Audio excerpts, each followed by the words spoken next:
Hello, my name is Beatriz Sanchez, and today I will be introducing ModelFlow, which is a model management workflow language and interpreter that was developed in the context of my PhD in the University of York.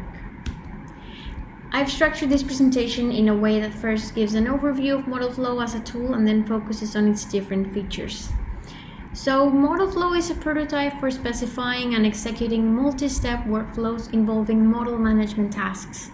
It consists of a textual language for specifying model management tasks and models and their dependencies, and an interpreter that can conservatively execute such workflows based on changes made to relevant artifacts, and it also provides traceability as a side product of its execution. Now, throughout the presentation, I'll be using the following workflow example to illustrate different features of ModelFlow. The goal of the workflow is to produce of this sample workflow is to produce a graph view of a model that describes the classification of animals as a tree. So the workflow consists of a tree model used as input. It has all the animal classification, and the metamodel it conforms to, it has only this tree class defined. The first activity in the workflow consists of a model validation that will check that the tree model used as input is valid and well-formed. If so, it will trigger a model-to-model transformation to generate a graph model that conforms to the metamodel shown at the middle top. Both the tree and the graph models are described with EMF and are persisted in XML files. To build a graph model as a graph, we'll actually have to add a third activity that consists of invoking a model-to-text transformation that will generate a graph.vis.dot representation of the graph model, which is shown at the top right of the screen. This textual representation can be rendered as a graph view with tools like Epsilon Picto and others, as shown under the Picto tab shown at the top right of the screen. Now, to capture the previous workflow, we turn to the development environment of ModelFlow, which is built atop Eclipse and also atop Epsilon. At the left side, we can see the project structure where the basic mflow file is used to capture the workflow definition. Also, we've structured this project so that we have three main folders: the model, the metamodel, and the task, where different resources used by the workflow are located. At the middle top, we find the contents of the workflow definition, while at the right side we can see the graphical representation of this definition, which is rendered from the from the textual counterpart. I will describe these two views shortly.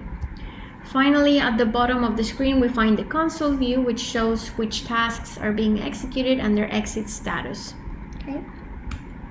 Now, I will now describe the different components of a workflow declaration. So highlighted in yellow are the different components, which can be models or tasks, and each of these are identified by a specific name. The first two represent models. In this case, the workflow describes the tree and the graph models from the sample workflow. These models are represented with an orange parallelogram in the graphical representation at the right side.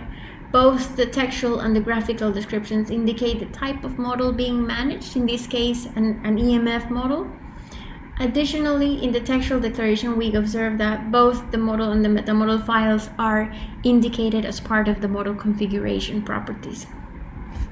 Then the last three elements represent tasks. In this case, the workflow describes the validation task along with the model-to-model and model-to-text transformations. These tasks are represented with blue rectangles in the graphical representation. As with models, the type of task to be executed is also indicated in the textual and graphical representation. In this case, the validation is an EVL program, the model-to-model transformation is an ETL program, and the model-to-text transformation is an EGL program. All of these are languages from the Epsilon family of model management languages. As with models, tasks can be configured in the textual description. All the tasks indicate the program that they will execute, but additionally, the validation also accepts a parameter that indicates whether the workflow will fail if the validation has errors, while the model-to-text transformation accepts a parameter that indicates where will the output text be persisted in. Additionally, tasks can also declare dependencies between themselves. An intertask dependency ensures that one task is executed before the other, Without the dependency in this example, without the validation and the model-to-model transformation, either could be executed before the other. So with this dependency in place, we ensure that the validation happens first. Other types of dependencies that can be captured within model flow include how models are used by the tasks. In this case, we can see that the models identified by their names are used as either inputs or outputs of the different tasks. The green arrows in the graphical view represent models that are consumed by a task. That means that they are inputs of the task. The yellow arrow, in contrast, represents models that are produced by a task. So that means that they are outputs of a task. In the sample workflow, we can see that the validation task uses the tree model as input. The model-to-model transformation consumes the tree model but produces the graph model.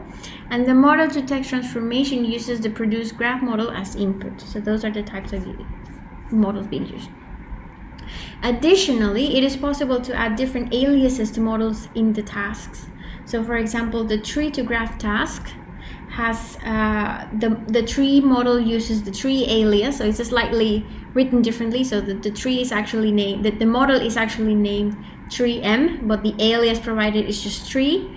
And same thing for the graph model. So the name of the model in the workflow is graph M, but graph is used as an alias. And we need to provide these aliases so that they match with the model reference being used within the transformation program, as you can see here in the pop-up. Now, in this presentation, I'm just going to talk about 3 of the main features that model flow has to offer. So the first one is conservative execution, which is a feature that ensures that only affected parts of the workflow are executed based on external changes to resources used by the workflow. The second feature is automated model loading and disposal, which is a strategy where models are automatically handled by the tool, and that in addition to that, it also ensures that models are loaded when first used in the workflow and are disposed as soon as they're no longer useful. And the third feature of model flow is traceability. So model flow has the ability to collect traces from tasks and at different levels of granularity, including model element level and even model element property level. So the first and most important one is that model flow offers conservative executions. As with many build tools, the goal of model flow is to ensure that subsequent executions, tasks are only executed if they are affected by external changes to resources in the workflow, such as source programs, consumed or generated models, generated files, etc. This has the potential of executing a smaller subset of tasks than in the first time execution, which may reduce the time of the overall execution. To do this, model flow needs to record a hash or stamp of the inputs and outputs of each task, including models, and model flow does it by saving this into an execution trace model. While conservative executions have the potential of reducing the overall execution time, determining if a re-execution is necessary produces an additional overhead compared to a batch execution, and this overhead can make the overall execution more expensive depending on the type of workflow being executed. So now I'm going to demonstrate a few of the scenarios in which model flow can be used to run conservative executions. So this is the development environment where I can see the project structure. So we have here the meta model folder, the model folder, and the tasks. We can see that in the models we only have a tree model and we don't have any graphviz dot file that has the representation of the graph that we'll produce. So all of these things will be generated with the workflow.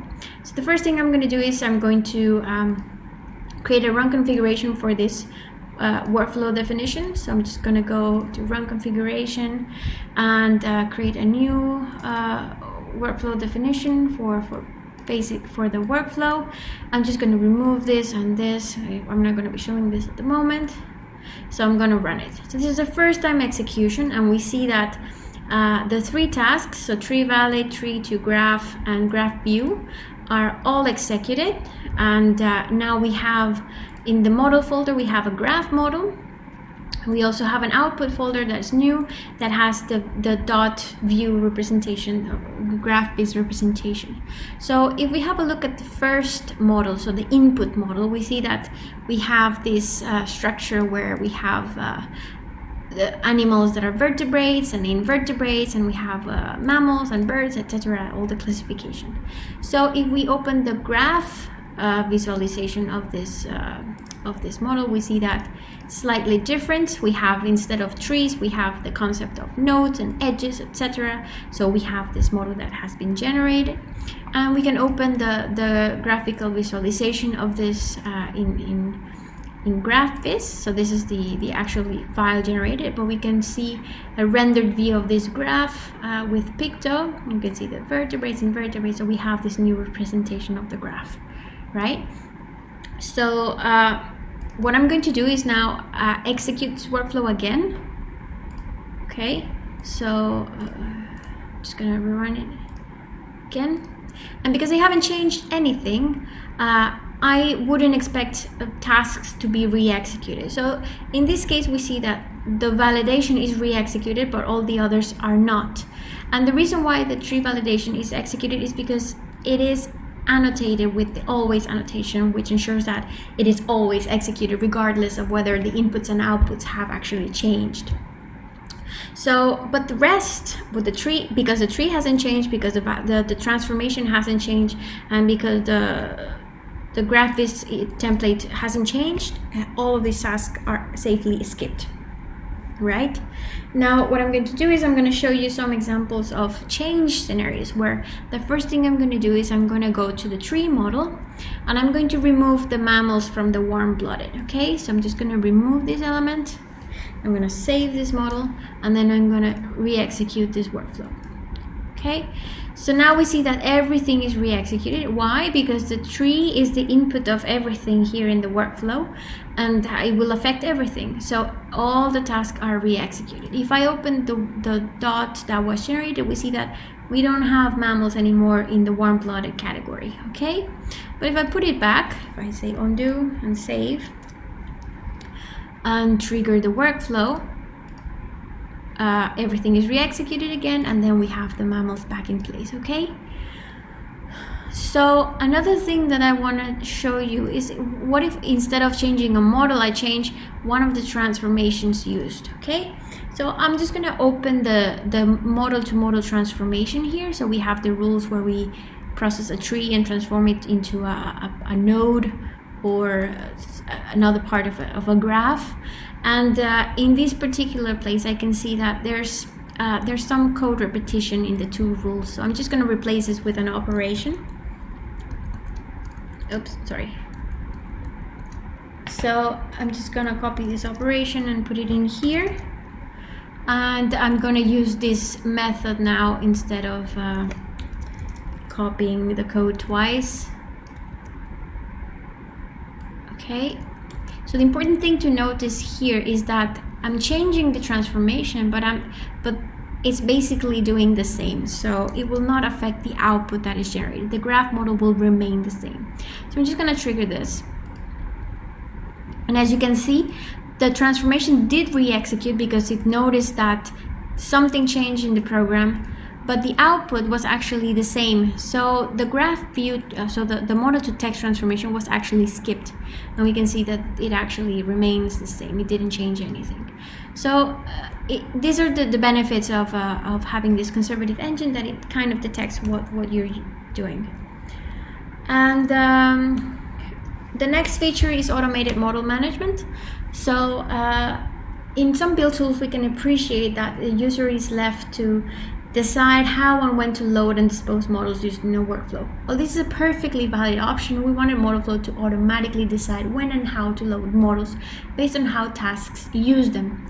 Commonly, what we find in other tools that can automatically handle models is that either all models are loaded at the start of the workflow execution and all are disposed at the end, or that models are loaded and disposed on each task as they are used. Because sometimes loading models can be expensive, in model flow, models are only loaded and disposed once per workflow, but they are loaded when first used and disposed when no longer used. While this is a novel approach at managing models, it does not mean that other strategies may be convenient in different workflow configuration.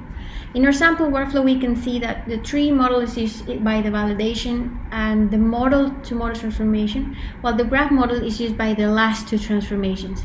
As such, model flow's behavior is to load the tree first and dispose it at the end of the model-to-model transformation, while the graph model is loaded when the model-to-model transformation starts and disposed at the end after the text has been generated. And the final feature is traceability, which it might not be required for a given workflow, but it can be used for debugging purposes and is particularly relevant for safety critical projects that need to collect and process traceability information. Many model management traces provide traces as a side product of the execution. In fact, in the workflow, all of the tasks produce different types of traces, but they're generally ignored when used in a workflow. In model flow, tasks contribute their traces to the workflow management trace, which is updated with every execution. So this means that at the end of the execution, we have a trace model that has all the traces from all the tasks that were executed, so that these can be queried, analyzed, and even modified, for example, to provide evidence to certification authorities. So thank you for your attention. Model flow is publicly available as a repository in the Epsilon Labs GitHub organization. For queries and comments, you can contact me or my supervisors, Dimitris Kolovos and Richard Page, using our Twitter handles. Thank you.